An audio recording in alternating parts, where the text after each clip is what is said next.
In 1984, Wes Craven gave us A Nightmare on Elm Street, and it would become one of the most iconic horror movies ever made. The premise for the movie was simple, and one that we are all familiar with, the nightmare.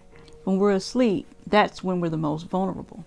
Frederick Charles Krueger, aka Freddy Krueger, was a serial child murderer that became a spirit after he was burned alive by an angry mob when he escaped prison on a technicality. After death, he continued his reign of terror on teenagers by entering their dreams and killing them in their nightmares. So you know that Freddy killed teenagers in their dreams, but did you know that Freddy and the sleep deaths were inspired by real people and true events? Wes Craven read an article in the LA Times about a family that had escaped the killing fields in Cambodia and fled to the United States. Soon after arriving, the son started having very disturbing nightmares. He told his parents that he was afraid that if he went to sleep, the thing that was chasing him in his dreams would get him, so he tried to stay awake for days at a time. One night, he was actually able to get some sleep, so his parents thought that he was doing better. But that all changed when, in the middle of the night, they heard him scream. They rushed to his room, but by the time that they got there, he was dead. He died during a nightmare, and many deaths would soon come after. Wes Craven said that the young man was having nightmares that the adults were in denial about, and that became an important part of the plot of the movie. In the movie, you have parents that are drunk or high, and that simply aren't paying attention to what their kids are doing or going through. According to a 1987 report in the LA Times, at least 130 people died because of SUNDS, and most were Hmong refugees escaping communism and the killing fields. After the Vietnam War, under the leadership of Pol Pot, an estimated 1.5 to 2 million Cambodians died of starvation, disease, or from being overworked. They were also executed. Their bodies were buried in several mass graves that became known as killing fields. But the killing fields weren't limited to Cambodia. In Laos, which neighbors Cambodia to the north, more than 300,000 people, many Hmong, were victims of genocide. The Hmong are an ethnic group from the mountainous regions of China, Vietnam, Laos, and Thailand.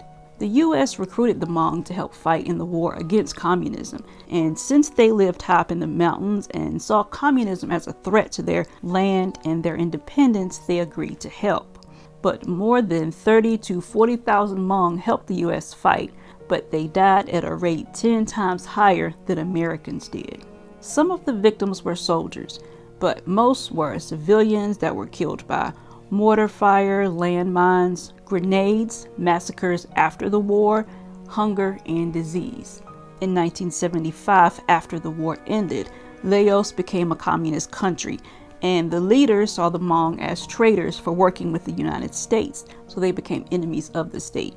Many Hmong fled to avoid the starvation or being put in re-education camps, and some of those who fled came to the United States. The first description of SUNDS, sudden unexplained nocturnal death syndrome, was in the Philippines in 1917. Between 1937 to 48, there were 81 similar deaths of Filipino men in Hawaii, but because there wasn't a pattern, it went unnoticed. And in 1981, a 29-year-old Laotian man died in his sleep, and during the autopsy, the medical examiner found stressed tissue around his heart, which meant that it stopped beating abruptly. And this case was in Portland, Oregon. The medical examiner, who was at the top of his field, couldn't find a cause of death, so it was recorded as having no demonstrable cause. But 2 days later, he came across an identical case. A 47-year-old Laotian man had moved to Portland from a refugee camp in Thailand, and he died in his sleep. His panicked breathing was so loud that it woke his wife, and she tried to shake him to wake him up, but then she realized that he was gone. In a matter of minutes, her healthy 47-year-old husband was dead, and the same stressed tissue was found around his heart. The medical examiner contacted other medical examiners all over the country and asked for information about the sudden sleep deaths that were affecting healthy male refugees from Vietnam, Laos, and Cambodia. The responses revealed a pattern. All but one of the 117 cases were men. Most were between 25 and 44, and most had only been in the US for about a year. Also, just before they died, most of them breathed loudly, they gasped, or they groaned. And 98% of the deaths occurred between 10 p.m. and 8 a.m. The Hmong believed in nocturnal pressing spirits, and they kept them away with sacrifices and their belief in an ancestral spirit that protects them. But in the United States, they were no longer able to perform these rituals, and their guardian spirit was left behind in their native country. So excessive production of stress hormones can in certain cases cause death, most likely by the effect that it has on your heart. As word spread about the deaths, it caused so much obvious stress among the South Asian men that they started to do things that made their situation worse. They would use alarm clocks to wake them up regularly throughout the night so that they wouldn't sleep too deeply, and some would even try to avoid sleeping altogether. This more than likely resulted in sleep deprivation, which increased the risk of sleep paralysis and enhanced the release of stress hormones and generally puts more strain on the body. So by trying to stay alive, they may have actually increased their probability of suffering sleep paralysis and succumbing to SUNDS, or the nightmare syndrome. Today we know that it's a rare genetic condition among men of Southeast Asian descent that affects the body's ability to regulate its own heartbeat. The heart can sometimes go into a spasm, and it was happening to them at night because the heart's electrical signals became more pronounced when the heart slowed down during sleep. So once a person tests positive for the gene, they were fitted for an implantable cardioverter defibrillator. And it monitors the heartbeat and it shocks it back into a normal rhythm if it's needed. And that device was a godsend to so many people. Now, sleep paralysis is also known as old hag syndrome, and it affects between 10 to 30% of the population. And the number is higher for those with a mental disorder. It can be very scary because you can't move or speak, but you feel like something is after you or is even in the room with you. You may hear or see things that aren't really there. It tends to happen when you're going to sleep or when you're just waking up. So different people see different things. For some, it could be a faceless, shapeless presence that's trying to suffocate them. For others, it could be a creepy old woman with claws. Some people see an alien and they believe that they're being abducted. Sometimes the demons will look like a dead relative. Different cultures have different names for their sleep paralysis demons.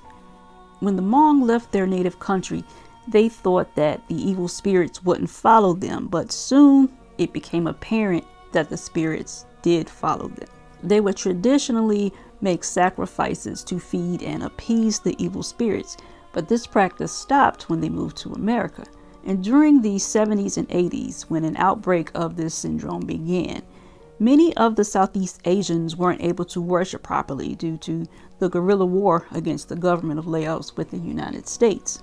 And they believed that when they do not worship properly, or they forget to sacrifice, the ancestor spirits or the village spirits will not protect them, and that will allow the evil spirit to reach them. So once a nightmare visitation begins, a shaman was recommended for psychic protection from the spirits of their sleep. However, they were scattered around 53 different cities. They were all over the country. So they didn't have access to the right shaman that could protect them from this syndrome. At least once a year, the evil spirits must be fed. But if someone forgets to feed them, they will come back and disturb that person. Hmong women do experience nightmare attacks, but they know that the evil spirits seek out their husbands, their fathers, or their brothers, and they hold the men accountable. As a kid, Wes Craven said that when he was young, a creepy old man scared him by walking beside his window, and he just stopped and stared at him. And he kept that in his mind when he created Freddy, because he wondered what psychological factors would cause that man to stop what he was doing just to stare at a child. Freddy's name came from a childhood bully of Wes Craven. His name was Fred Krueger. Wes Craven wanted Freddy to be different from any other horror character, so Freddy's look came from that. Instead of wearing a mask like Jason, Michael Myers, or Leatherface, he wanted Freddy to be scary in a different way. So that's why he gave him the burned, scarred skin. Knives and weapons were too common for horror villains, so he said, how about a glove with steak knives? The actress that played Marge Thompson said that it was hard to eat with Robert Englund sometimes because his makeup was so realistic. It was disgusting. And the actor that played the coroner came to Wes Craven and said, I have a friend who's in town. His name's Johnny Depp. He's in a band and he's interested in getting into movies. Regarding the name Elm Street, it's one of the most popular street names in the country, and JFK was assassinated on Elm Street. In Rolling Stone on October the 30th in 2014, Wes Craven said Elm Street is the name of the street that ran past the book depository where Kennedy was shot. To me, it was where the innocent world ended.